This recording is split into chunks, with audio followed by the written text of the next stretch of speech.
Okay, so we'll go ahead and get started. Hello, everybody. Welcome back. If you joined us on Tuesday, welcome for the first time. If you're here just today, this is day 2 of LACMA's Social and Emotional Learning Evenings for Educators program during the program's 40th anniversary year. So we're celebrating that virtually with you. My name is Laura Schilling, and I am the Teacher Programs Coordinator here at LACMA. For those of you who attended Monique Marshall's amazing presentation on Tuesday, I hope you enjoyed it as much as I did. If you want to rewatch it or tune in for the first time, we will be adding the recording of the event, as well as all of the workshops this week and next week, to our YouTube channel after next week. And we'll also be sending you an email with the direct link so that you don't have to fuss with, trying to go and find it. Before we get started today, I would like to share a land acknowledgement. LACMA's land acknowledgement is in the development process right now, so what I will be offering today is actually a little bit different from what I shared on Tuesday, for those of you who were there. LACMA acknowledges that the land on which the museum is built and the region that we serve is the ancestral and unceded territory of the Gabrieleño Tongva, Gabrieleño Kizh, Fernandeño Tataviam, and Ventureño Chumash peoples. Los Angeles County has been and is home to many indigenous peoples whose ancestral lands are here and elsewhere. This acknowledgement marks LACMA's commitment to interrogating our own position in the structural conditions of settler colonialism and how we can work to dismantle them. As such, this statement is a work in progress and will continue to evolve. So today we have the first of 3 hands-on art making workshops taking place this week and next week. And we're going to put the registration links for the 2 other workshops in the chat now so that you can sign up if you haven't already. We have also created specialized curriculum resources for this program, and we're going to share those in the chat too, along with links to our K-7 video-based art making resources and field trip signups for Title I schools. I checked the Title I schools field trip sign up earlier today, and it looked like we currently only have slots for grades 6 and 7 available. And those will be for primarily for 6th and 7th grade history classes. So getting to today's workshop, Portrait Paper Doll, which is taught by teaching artist and museum educator Billie Rae Vinson. Prior to moving to the West Coast, Billie worked in the education departments at the Whitney Museum of American Art, the Brooklyn Museum, and the Tate Britain, where she developed programs and lesson plans for family, teen, and K-12 audiences. She has an MA in critical writing and curatorial practice from Chelsea College of Art and Design in London, and an undergraduate degree in fine art. Billie designs and facilitates tours and workshops at arts organizations across the city, including the John Paul Getty Museum, LACMA, Art Muse, and the Los Angeles Music and Art School. This event will be live captioned, so if you'd like to view the subtitles, please click Close Caption, Show Subtitle at the bottom of your screen, and those subtitles should be starting in just a few minutes, if not immediately. Thanks so much, everybody, and I'm going to now turn it over to Billie. Hi, everybody. Welcome to today's workshop. So I wanted to just kind of talk about what we're going to be doing today. We're really going to be thinking about how we can tell stories about people using portraits. We're also going to be creating a portrait using proportion as well. And we'll learn about that a little bit later. Basically, what we're going to do is we're going to look at an artwork together. We're going to answer a few questions, and then we're going to make a work of art, and then we're going to reflect. So there'll be some chat time at the end. One thing I want to just point out to you all is that we're going to be using the chat function in Zoom just to answer when I ask questions. And if you have questions, you can put them in the chat. So if you go down to the bottom, there's like a little chat box, little speech bubble, and you can just click on that and you can type in answers and I'll be able to see them. So just to recap materials so that you all have what you need in front of you for when we start our art making, that is that you'll need just some plain white paper, pencil, eraser, ruler, and some coloring materials of your choice. So you can use pencils or markers, or both, whatever you'd like. That's basically all you need for the workshop today. So let's dive straight into our project today. I'm gonna go to my next slide. So since this is for teachers, I wanted to include the vocabulary words that I usually start this lesson with. I just put a couple of slides or explain just a couple of words we're going to be using. So proportion describes the relationship between the dimensions or sizes of different elements in an artwork. And we're going to be thinking about proportion in terms of the body specifically today. And then we're also going to think about the word portrait. So a portrait is a picture of a person, often includes details such as background, objects, facial expression, and clothing to tell a story about someone. So, I mean, I think also if you're working with students, I always like to ask them, have you ever made a portrait? What details did you include? Who did you make it of? Because that helps them to kind of connect to something that they've done before. We'll go straight into looking at the artwork, and this is the bit where I'm going to ask you a question or a couple questions, and I'll get you to reply in the chat. So the questions are, first of all, what do you notice? Does the style of this artwork or anything that you see in the artwork remind you of anything you've seen before? And finally, who, if anyone, do you think this person might be? Who do you think this person might be? And I'm going to leave a minute or so for you to start answering something. Oh, I'm seeing a lot of Frida Kahlo's. Frida. Okay. So it jumps out to you right away. Monochromatic, undeniably Frida. We can see the monkey. You've got the colors of like that red color in there. Reminds you of printmaking. So everyone's saying Frida. Yep, the fancy dress. Note someone mentions that the proportions look like they're off a little bit. Everyone's saying they're noticing a lot of lines. Yes, so lots of good observations. Yeah, and someone's also mentioning about the proportions that the head looks a little larger. Yeah, so it looks amazing. Okay, I'm loving looking at all of these. So, and the famous unibrow, I love that. Okay. So now that we've sort of looked a little bit, and yes, everyone, you're correct. This is a portrait of Frida Kahlo by the artist Jose Lozano. And basically, now that we can look a little bit closer, we've noticed that it's Frida Kahlo, and you've noticed some elements in the picture. But now I want you to tell me, what details did Jose Lozano include that tells you it's Frida Kahlo? So that's the second question. So now you can answer that in the chat. What details, now that we can look a little closer, has Jose Lozano included that kind of pointed towards it being? So I'm seeing the palette, the paint palette, the parrot, the facial features, her animals, certain artifacts and objects, the cane. Oh, and I see a Diego question mark. There's a doll. So all of these things are what pointed you towards Frida Kahlo. So that's great. What we're going to do now is I'm going to tell you a little bit more information about Jose Lozano and Frida Kahlo. And maybe you can kind of look even closer at the artwork while I'm doing that. So Jose Lozano is a first-generation Mexican artist who was born in Los Angeles, but he also lived in Mexico when he was younger. A lot of Lozano's artworks are kind of inspired by Mexican and Mexican-American culture. And obviously, as you all know, you're all familiar. Seems like a lot of you are familiar with Frida Kahlo. She's a famous Mexican artist who's had a huge influence on American art, but also on Jose Lozano's art himself. So she's someone who really inspired Jose Lozano. The title of this work is Recortando a Frida. And that recortando means cutting in Spanish.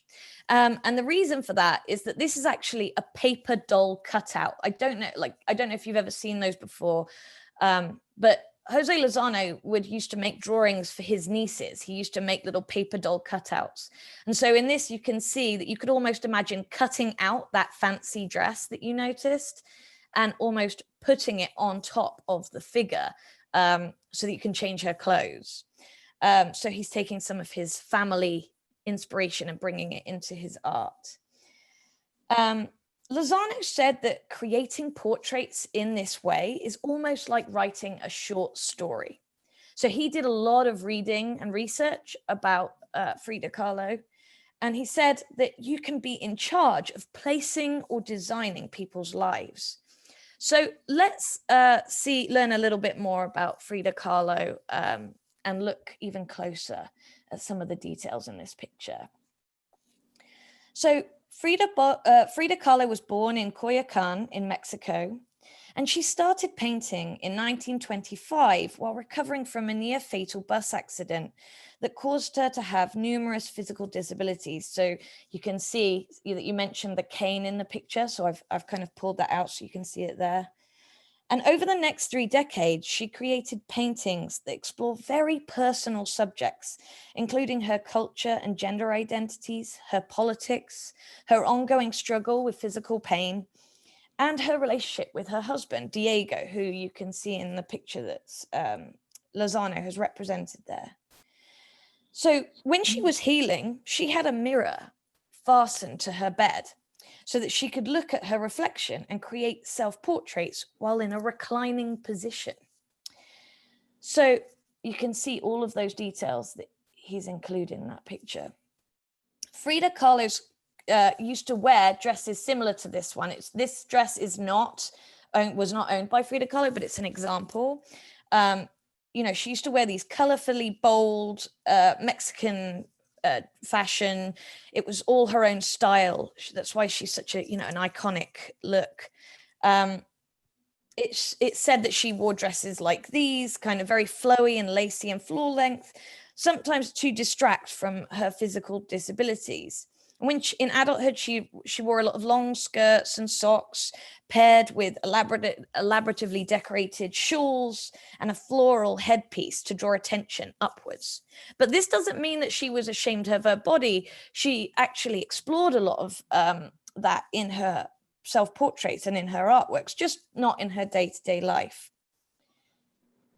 So another item that we can see in Lozano's screen print, and by the way, I said that some of you noticed this looked like screen printing. This is actually a screen print, and it's a small doll with pigtails. And so we're thinking, why do we think that the artist included why do we think Frida Kahlo included this doll? Some people think that it alludes to childhood. She included a doll in a painting from 1937 called Me and My Doll. And some people think it's about the fact that she couldn't bear children after her accident. There's lots of, things that she thought about, but she also included other companions in her paintings, not just this doll. She also included her pets at the time, and a lot of you mentioned that you could see her pet spider monkey, Fu Lang Chang, and also her parrots were things that existed in many of her paintings. So now that we've kind of explored the artwork and seen how Jose Lozano kind of included all of these details, let's move on and go to, I'm going backwards. Oops. I'm going to switch my camera now, and we are going to look at I'm going to switch my camera angle for 1 second so that I can start my demonstration. Okay, so basically what we're going to do now is I'm going to go through step by step how we're going to do our portrait project. And as we do that, we'll work in 3 steps. And as we're doing, as you're actually making the art, you can also, that'll be time for you to ask questions during those little steps about each step and also about the artwork. And you can continue to do that in the chat. Also, since I know that all of you attended the lecture for social emotional learning, think about, as we're doing this, how you could connect to social emotional learning throughout this project, and that will be part of our reflection at the end. So let's get going. I'm gonna change my view, hoping you can all see this nice and big now. Okay, so we're going to start out just by thinking about the proportions of the body. I'm going to move my materials off to the side. So the proportions that artists use for drawing people have changed throughout history, but nowadays, basically the proportions of the body are generally accepted that the head is sort of 8 times the height of the body. So you can see that's why we can use the head as a kind of a measurement for how we draw the body. So you've got the head and it fits 8 times into this body that I've drawn here, like this, okay? Now, sometimes, just like a lot of you noticed, artists play with and experiment with and change the proportions of the body, just like Jose Lozano did a little bit in the artwork that we've been looking at. But for today, and for the sake of working with students, we're going to work on this kind of model of the 8 times rule of working with the body using measurements of the head. So the way we're going to do this is you'll notice that I've drawn all of this body using circles and ovals. Now that's just the starting point. What we'll do is draw using circles and the parts of the body using simple shapes and then add details on top. So this will look very different in the end. So I'm going to now put this to one side and put this over here. And the first thing I'm going to do, this is the bit where we can actually get started with our art making. The first thing I'm going to do is draw a 8-inch line that goes down my page. Basically, the top of your line is going to be the top of the head, and the bottom of the line is going to be the feet. So think about that when you're placing your artwork. You might want to go over here or somewhere in the middle. I'm going to do it just off to the side, not too close to the edge of the paper, so I have plenty of room. But I'm going to draw just a line down the center like so. There we go. And for anyone who's joining late, you can join in and we will, anyone who's joining late, we're starting out by drawing proportions of the body using simple shapes. And I've just drawn a straight line. I'm going to divide this into 8 equal parts. So basically, I'm creating a guide for how I can draw the body using the specific proportions. Okay, so I basically end up with something like this. In the end, we're going to aim for something that looks a little bit like that. For now, I'm going to start, and you can kind of follow along with me. I'm going to start by using ovals and circles. Like I'm going to do an oval, kind of an egg shape almost for the head in that very first section, in that top 1-inch section. So you can see a little better if I bring it up. And then I'm going to do a smaller circle. I'm just going to use circles for everything because I always find it easiest, and I find that students have found this easiest. I'm then going to draw the torso in the next 3 sections of the body. So you can see my little diagram right here. You can see what I'm kind of aiming for. And of course, the shape of your oval can be different, but we're going to make changes later, right? So don't worry. And you don't worry if your lines are kind of a little messy and sketchy, like so. Okay, then I'm going to add my forearms. You can always look back at the demonstration. The forearms tend to kind of overlap a little bit. So up the top of your arms, not forearms, I'm getting my arm parts mixed up. Upper arm, there we go. I'm going to do a couple of upper arms, and everyone can kind of be following along as we do this. And then the forearms, I like to overlap my ovals a little bit. It's almost like you create an elbow joint by overlapping your ovals a little. But it doesn't matter too much because, as I said, we're going to kind of erase the lines that we don't need anymore later when we go over the top. So there we go. I've done in the top 4 sections. So 1, 2, 3, 4. Usually I would think about doing pose and all kinds of different things. But for the sake of like learning proportions, I just do my figure, you know, with arms down by their side. So in the top 4 sections, you have that torso, because basically our legs are the other half of our body, right? So I'm going to now do the thighs and the calves down below. So I'm going to now add my other parts here. And again, I like kind of overlap my ovals, make them nice and big like that. Because we can always make amendments later. And I'm going to add now my lower limbs like so. And basically you're going to get, I'm going to kind of fast forward a little bit. You're basically going to end up with something that looks like this, or I even did one earlier like this. So I'm going to give you a few minutes to do this. Let me just check the time. We're running like a tiny bit late. So I'm going to give us a couple more minutes to do this. So while we're waiting for 2 minutes for everyone to catch up, if anyone wants to ask any questions right now, I'm looking at the chat. I can see if anyone has any questions about the project so far. I will tell you that this does depend on your students and the age of the students. This is designed for a 4th grade class. Oh, that's a good question. How do you do this if you don't have rulers? So I have had this situation come up before. So I'm going to do a quick workaround and show you. What I've done before is actually used a piece of paper to create a ruler.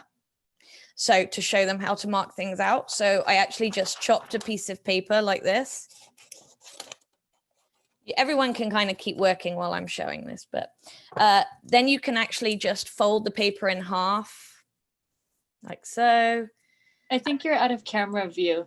Oh, sorry. There we go. I'll hold it here. Thank you. Thanks for the update. Sorry.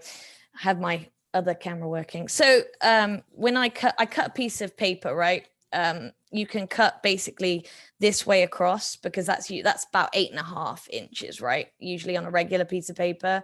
So I've taken that paper, I fold it in half, fold it in half again, like so, and then in half again. And you basically end up with 8 sections. So they can use that to make their line. I've actually done that with a student. And it helps them to understand the proportions and dividing it up equally. So yeah, I've done this class with someone who didn't have a ruler, and that's what we did. So yes, oh, and I've forgotten my hands as well on my thing. Okay. So I haven't seen any other questions in the chat right now. Okay, but what we're going to do next is the next step. So the next step is where we start to add details. So basically, we're going to start adding clothing and other details on top. This is the fun part.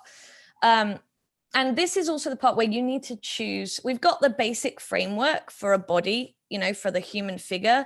But now we have to change it to choose someone who you're going to do a portrait of. So I'm going to just switch my camera for 1 second. So basically, I'm going to be doing a portrait of myself. The reason I'm doing that is just so that you can see how I represent different features. But since we're talking about Jose Lozano and how he took somebody and created a portrait of Frida Kahlo, someone who inspired him, somebody who was inspired his culture, I want you to think of somebody who inspires you. So this could be something where you get students to research somebody. It could be, I've had lots of students do family members, people that they know a lot about. Because what we're going to do is actually add lots of details, objects that tell a story about this person. We're going to end up adding all kinds of, I'm going to show you another example. We're going to work towards something where we're adding lots of details, basically, objects and other drawings to tell a story about this person. So I want you to think about somebody that you would create this portrait of, someone who inspires you. Or yes, that's a good idea. So someone just wrote in the chat, could be a character from a book they're reading. That could be really good because then they'll know a lot about that person, right? So I'm going to switch back to my other camera. Here we go. Okay. So I'm now going to start erasing and adding details. So for example, I'm going to start by adding my shirt. As I said, I'm doing a self-portrait just so that you can see how I add certain details. It's like I'm almost dressing, it's like dressing a mannequin almost, and changing the shape also of your figure. This is where you get to be playful, you know, and start to add details. You see, I'm just adding lines on top. I'm going to show you just, and this is also where I tell students, if they don't like something that's in there, they can basically just erase it and try again. And it's really freeing that they don't have to worry about every line that they make. So you see, I start to erase the lines, even the middle lines. I can get rid of the lines that I don't need anymore. So you see, I can start to add some details. I'm also going to smooth out the lines and add a neck in instead of having that circle. And we're just going to keep erasing and adding details like so. Like that. And it's okay if you erase parts and then re-add them, you know, and you kind of can add all kinds of details. I'm going to start adding, you know, also adding texture. So if you have wavy hair, for example, you can add wavy lines. If your person has curly hair, you can add curly lines or straight lines to the hair of the character. My hair comes kind of over my shoulders, so I'm going to probably erase that line as well. Given my hair it's like way more volume in this drawing. So, and you can just, again, keep erasing and adding. That's kind of all that this is about. You just keep erasing and adding. It's this way of drawing the figure is the way that I find the easiest. And actually, some of my older students have already learnt to do this, and those of whom have done an art class before. And if that's the case, if you do have a student that's done this before who's slightly older, I've actually had them experiment a little more with these ideas. So doing proportion by playing with it, because they already know how to do it one way if they're slightly older. And that's worked out before. You know, we're gonna add color to this and detail later. And you're basically gonna keep adding. I'm gonna kind of skip ahead a little. And you're gonna keep adding until you have, I've outlined this in darker pen so that you can see how I kind of ended up. You can see I erased all the lines. You can kind of see a little bit how some of the lines are still visible underneath. But I started to add all these kinds of details to the clothing, and added like more refined details to the hands, to the arms.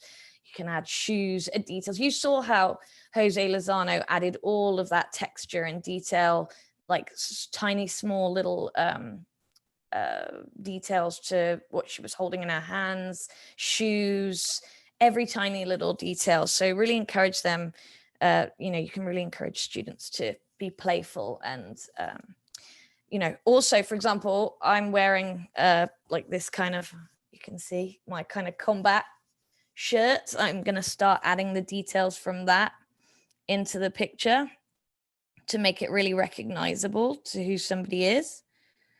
And I'm also going to take some more, I'm going to look at the chat for a second while I'm going to leave this up on the screen so everyone can kind of see where we're going for. Let me see.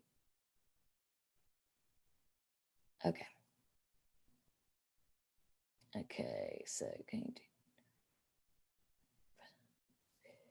Yeah, I like that. So somebody's just written, they can do two. So they could do one of, they could do a self-portrait. This is definitely a project where you could turn it into a self-portrait and you have lots and lots of different objects. I'm going to move us on to the next step now, which is to start drawing objects. And this is something that we might not be able to finish all today. Like I've added all kinds of different objects into my picture.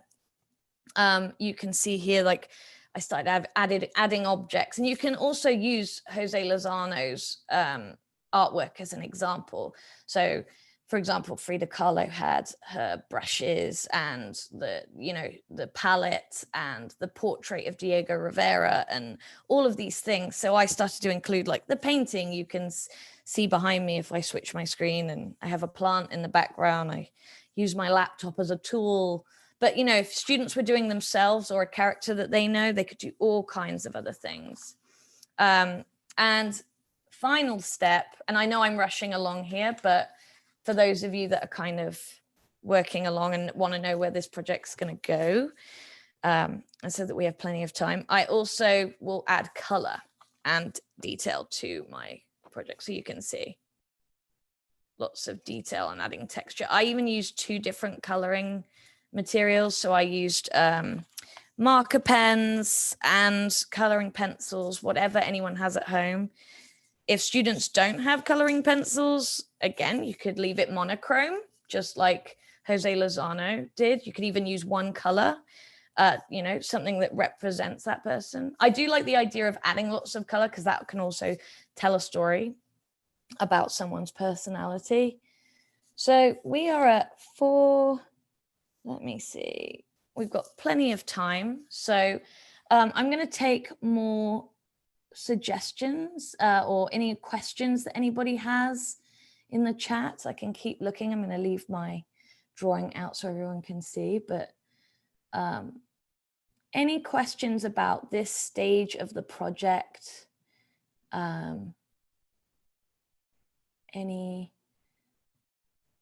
I can see somebody's mentioned also a superhero version. Oh yeah, I mean, you could, again, students can create all kinds of characters. I actually had a student, yes, I mean, someone just said, could you add text? Yeah, why not? Actually, one of the, in the lesson plan for this, one post activity idea was to have students write a story about the person in their portrait, like to go along with the portrait. So that's something that you can do. You want my earlier version on the screen so you can see where I'm kind of working from. I'll show like the 3 kind of building blocks where I start adding details. There you go. So that's also a good question. No, children do not have the same proportions as adults. Generally, when drawing adults, it's the rule of 8. I think that came with Leonardo da Vinci. And before him, it was 7 heads was about this rough height. There are different measurements for children. I think it might be something like 5 heads or 4. It's basically different depending on age, but because of course it's hard to know what age groups and things, I always go on for an adult. No, I think he did make other, I see this question, did he make other paper doll versions of other iconic people? I don't know if he made other paper doll versions of other iconic people. I know he made other paper doll portraits. He also makes lots of paintings and illustrations. Portraits are really strong in his work. He actually also, I have to share, I've got a little something I can share. Oh yeah, so he started drawing when he was, you should also check out the packet, the smart, the story maps, which Lara, I'm sure will send you the details.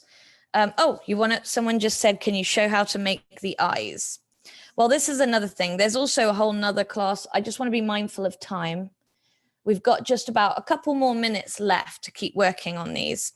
But since somebody's asked me about the eyes, I would do a whole nother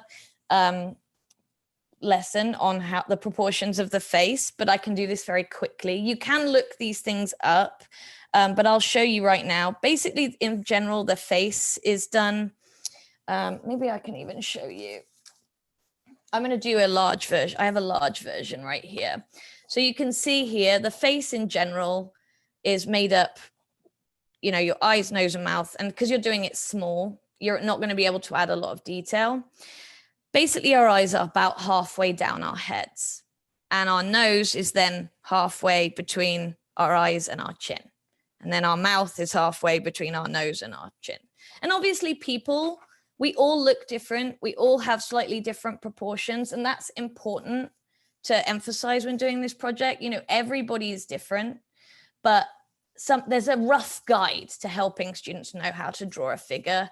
And this is a kind of good way to do that. But you can essentially, if you want to draw the face, you can do a kind of line halfway down the face like this, and then another line halfway down and another line, and basically draw your eyes, nose and mouth on those lines. So you can see how I can start doing that. It looks a little funky because I haven't finished it. But you can see how you can divide up the face. And again, you erase those lines, the ones that you don't need later. But it is small. I mean, again, if students struggle with any of this, because I have had students who are on the younger side struggle with some of the proportion shapes. Sometimes I have them just start with just doing the circles and ovals and not worrying about the measurements to start with. Like if you have students on the younger side, I've started by just doing, let's draw the parts of the body using just circles and ovals and just let them go with it. But if you want to teach proportions, this is one way to do it. So that's an idea. Okay, so let's see. I think we should kind of check back in on time. Any last questions about these stages of the project? I know somebody wanted me to leave up some of my previous examples. I'm going to kind of put them, I'll try and squeeze them all onto the paper. As I said, the objects are quite important part of this, that sort of start to tell a story about somebody.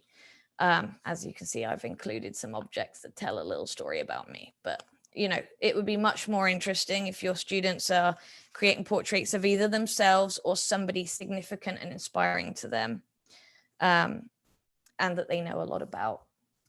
So, okay, I'm gonna, so that we have plenty of time for our reflection. And again, you might not have quite finished because I'm cutting this a little shorter than I would do in a normal lesson so that we have lots of time for reflection. You should continue on with, you know, adding your color and your shape and all of the details. I'm going to switch my camera back, and I'm also going to go back to sharing our screen. So I'll give us 1 more minute, since we were running just a couple minutes late. I'm going to give us 1 more minute to finish up any details. So you can see here, I've really tried to keep the shirt right and the glasses. You know, you might end up with portraits of you. You're an inspiration to your students, I'm sure, all of you. So I feel like we're next going to go into some breakout rooms to do a reflection. I'm going to tell you sort of, we're going to kind of not do quite the reflection that I would do with students. We're going to kind of do a reflection specific to us, to teachers. So I'm going to share my screen again and guide us through the breakout rooms. So here's what we're going to do. I want to make sure that you all get to share your artworks with each other. Don't worry if they're not finished. You can show something in process to each other when we go into the breakout rooms. We're going to do that for 5 minutes. So you'll have 5 minutes in your little groups, in your breakout rooms, to share your artwork with the group. You can say who you represented in your portrait, why you chose this person, why they're special to you. Just have a little share out in your group, and, you know, techniques that you used, or anything you struggled with, because that's part of learning as well, or anything you think your students might struggle with. And that brings me to what we're going to do in the next 5 minutes of your breakout room. So we're going to have 10 minutes total. And we're going to, in the next 5 minutes, you'll get a little alert, hopefully. And we're going to discuss classroom applications and connections to social emotional learning. So that'll be you discussing how you can adapt and apply this project in your classroom, how you might make connections to social emotional learning. So that's the kind of 2 things that we're going to do in the breakout rooms. And then what we'll do at the end, we'll have 5 minutes to come back together all in one big group. There's lots of us here today. I'll take a couple of volunteers, or Lara will take a couple of volunteers who would like to share ideas that they discussed. So that's what we'll do in the last 15 minutes of this session. So I'm ready to go if Lara and everyone is ready to start the breakout rooms. Lara and Susie. I think we've got everybody here. I mean, also you can also use this time to be putting the finishing touches onto your portrait or sketching out some ideas. Okay, so for those of you that are still in the main room, I don't know if anyone who's staying who doesn't want to go into a breakout room. I'll be here and we can always talk a little bit about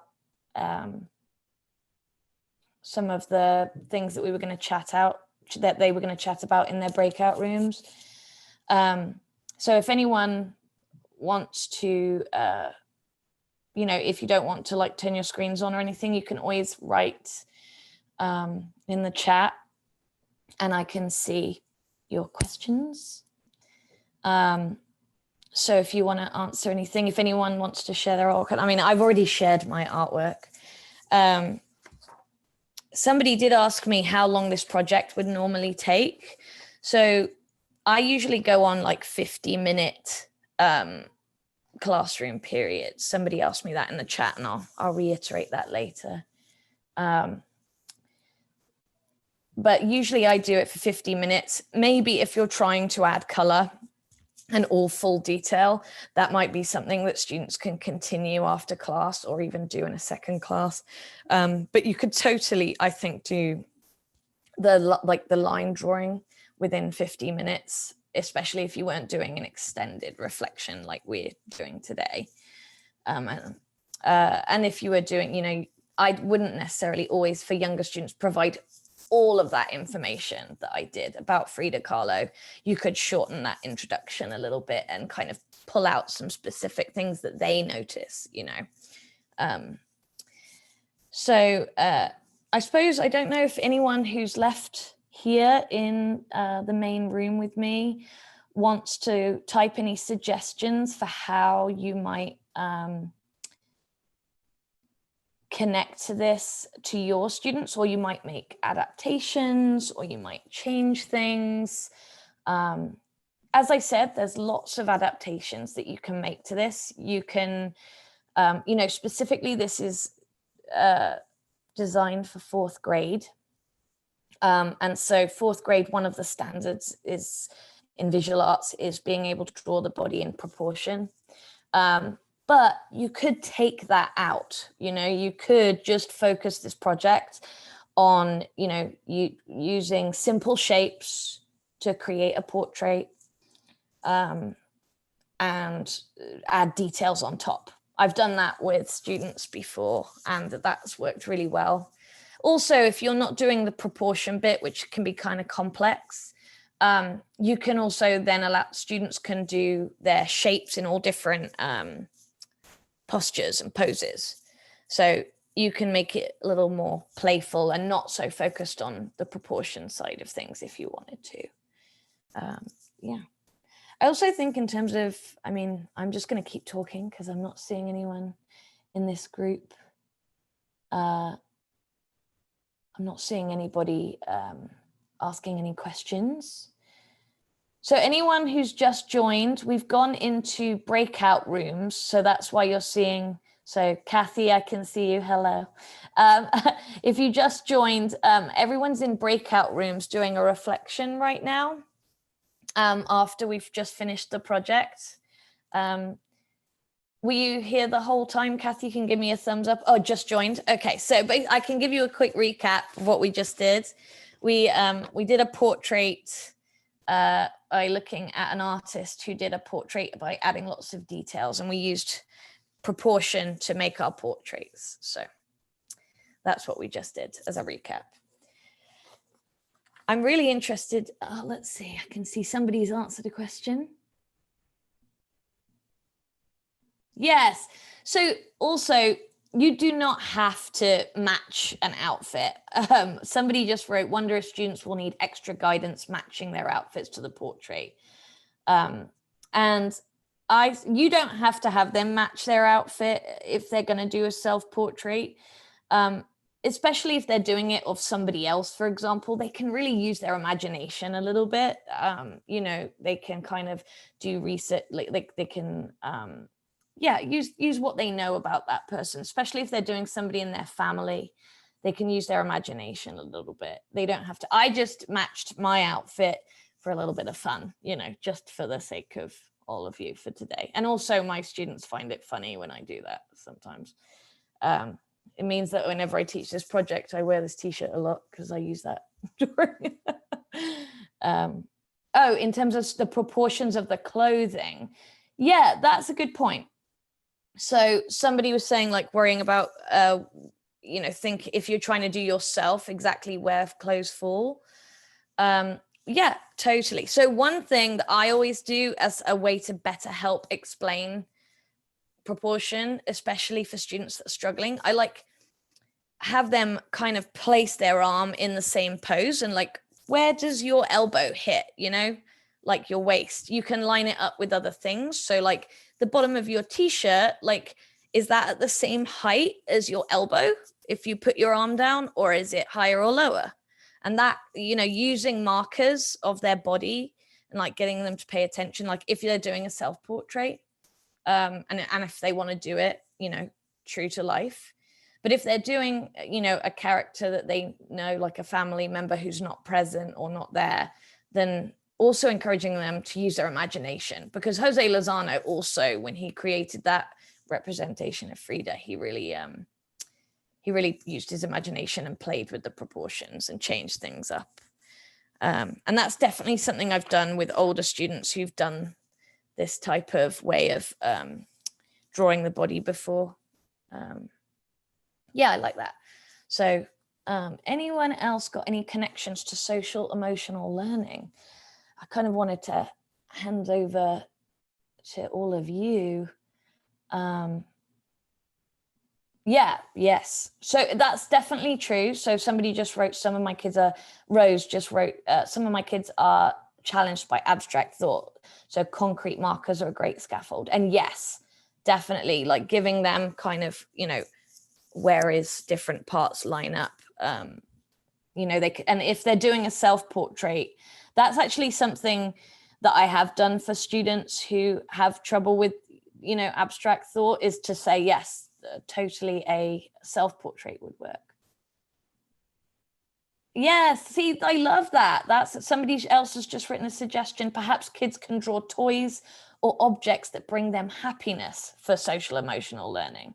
So the idea of things that mean something to them, it could be, toys, things, just like, and you can tie that back to Frida Kahlo, like she had that doll that she, represented in her portrait, and also her pets too. You can include animals. I've had someone do a picture of their mother in the last class that I did, and they, she had a pet dog who she kind of couldn't live, just loved, and so the student decided to represent them. So it looks like maybe people are starting to come back. I think I can see some people coming back. Let's give everyone a couple of minutes now to return. I can see people coming back from the breakout rooms. Let's give everybody a couple of minutes to do that. Okay, I'm seeing everybody returning now. There we go.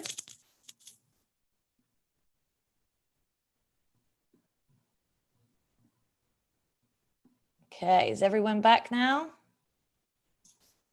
Lara and Susie, have I got everyone back? Is everyone back, or shall I wait a couple more minutes? We probably should wait. Not yet. I don't see everybody back yet.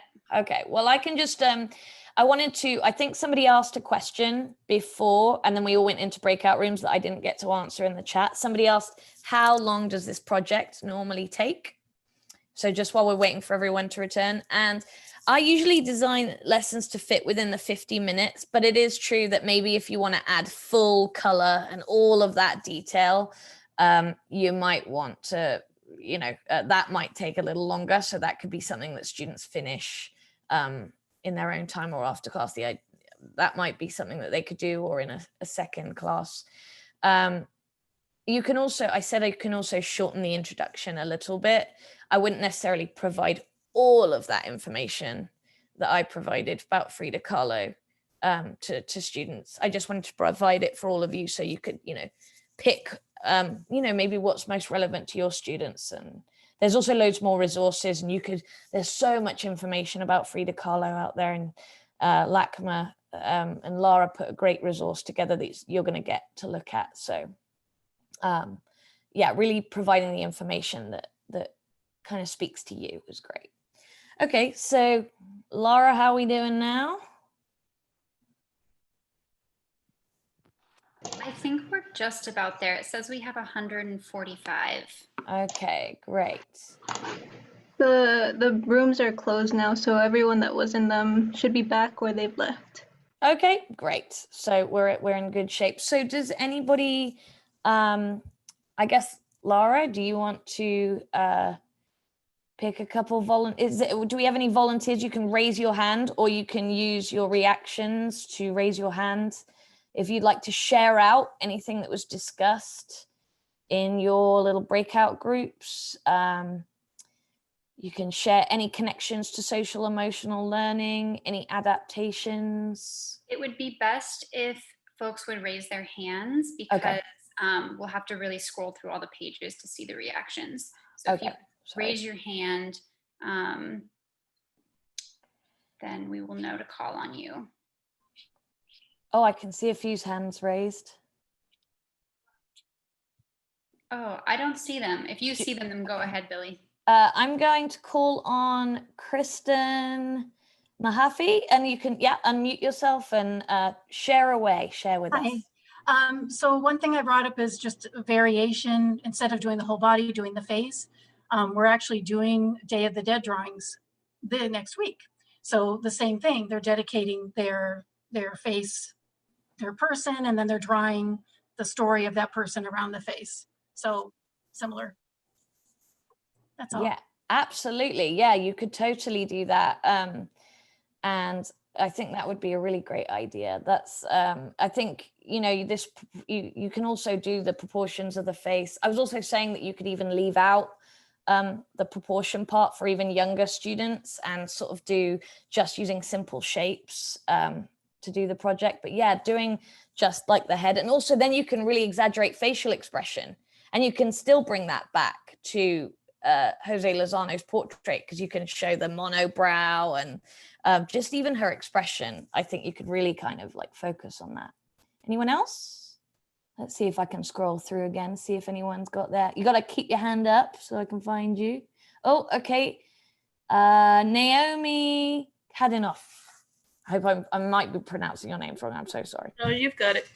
I was just thinking it would be really interesting to take, do the paper doll and maybe do it on something a little bit heavier, a cardstock, or a lightweight cardboard, cut it out, and then encourage students to color them, maybe even make some moving parts, and do video so that they could kind of do a drama interaction with the character, with themselves, or making maybe two characters so that they could interact, or one could do a monologue, and then include a use of maybe the emotions wheel and certain number of feelings words, or how would you comfort yourself? So it's you as this version of yourself, and you of that version of yourself. And how could you help yourself if you're having a really sad day, for example? Oh, I love that. I love that idea. And somebody else also, while we were in the main room, somebody who didn't join the break said, if they're doing a self-portrait, they can also include like toys, things that bring them happiness, like thinking about attaching like an mood or emotion. But all the ideas that you just shared, amazing. Love those ideas. Because I actually, for this one, I don't know if you can see, I actually did cut out these and place them on a new sheet. And yeah, you could totally do that with cardboard. You could make depending on what your students have at home, you could make little, somebody wrote stop motion. I mean, there's a million. Yeah, you could do a follow-up activity to this that could be stop motion. Also, as I said in the lesson plan, I wrote that you could do a writing, like a story writing, a component to go with this as well, like a story about what would happen to their character. So yeah, you could totally, and you can also, then you can actually cut out, like I have my apron, you could place that over the top and actually play around with that. So there's all kinds of, this is amazing. I love these ideas. We're at 5:01. I know we ran a little late. I could probably take one more share out. If anyone else has like a really great idea for social emotional learning connections or any other thoughts or questions, I'll take one more. I'm scrolling through. There's so many people. It's lovely to see all of you, by the way. It's lovely to see so many teachers here. Okay, I think that feels pretty good, and it feels like everybody's all good. Oh, so somebody also said that you could even add spatial perspective into this. So somebody just wrote that, which I love that idea too. You could do a whole backdrop and a setting. You could change it so it's not like a cutout idea and add a backdrop and a setting. So there's so many ways that you can go with this to suit your classes. So, okay, I think we're all out. Laura, do you have any final updates? Info? Yes, I have a couple final messages for everybody. Thank you so much, Billie. Such an awesome workshop. I love seeing how all of the teachers come up with new ways to kind of transform it for their kids in their classrooms. It's just super inspiring. We shared the registration links for next Tuesdays and Thursdays workshops at the beginning of the session. We're going to share those links again so you can sign up and join us. They're going to be really great workshops thinking about emotions through facial expressions on mask, as well as looking at colors and emotions or colors and feelings. That's a little bit more of an abstract workshop. They're just going to be really awesome. I'm super excited. We're also going to share the curriculum resources that go along with this Evenings for Educators. We used a platform called Story Maps this time, which is like a kind of like a blog platform. And we were able to add so many more images and just make the text really come alive in a different way. So definitely check those out. There are accompanying art making videos with each of those lessons. So there's just a lot of really great content in there. So we're going to put that in the chat too. I see it's already in there. And then if you'd like to send us photos of your artwork, maybe once you've had a chance to finish it up, you can email those directly to me, lschilling@lacma.org. We love seeing your artwork. Maybe we'll do like a blog post about it on the LACMA blog. That would be really awesome. Finally, LAUSD salary point teachers and professional development hours teachers. We will be sending out a survey after this. If you are doing salary point or PD hours, make sure you fill out the last section of that survey so that we can verify your attendance. That survey will go out, I think, tonight, if not tonight, tomorrow. I've also heard from some people who did not receive Tuesday's survey. First thing to do is check your spam folder. If it's not in your spam folder, make sure that you are looking at the same email account as the one that you registered for the program with, because that's the email that we will have on file. If all else fails, send me an email and we will figure it out. I see Amber has raised their hand. You wanna? Well, I put it in the chat, Laura, but yet I know that at least for my LAUSD, that button kept bringing an error message. So if there's any way you can just send us the direct Google Forms link instead of just giving it and embedding it in that little button that we have to press, because it would not allow me to open it.